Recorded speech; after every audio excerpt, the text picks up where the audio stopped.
Divya studio Kuchaikot करे के ना रहे गमना काहे गौरवनी राजा जी करे के ना रहे गमना काहे गौरवनी राजा जी भइले ना रहनी बेला नमा बेला करैनी राजा जी धरैनी राजा जी भइले ना रहनी बेला नमा बेला करवनी रसिया जी धरैनी राजा जी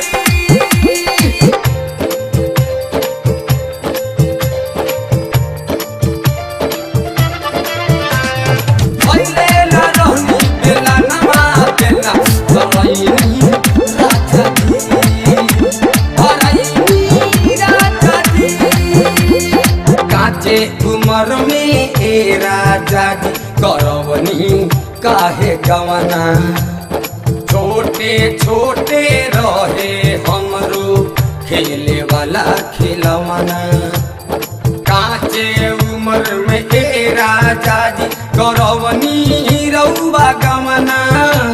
करवनी रउआ गवना कमे उमर में ई रोगवा धरवनी राजा जी काचे उमर में ई रोग धरवनी राजा जी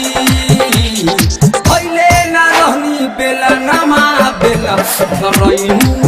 राजा जी धरैनी राजा जी भइले ना रहनी बेला नमा हाथे धरवनी राजा जी धरवनी रसिया जी जी जी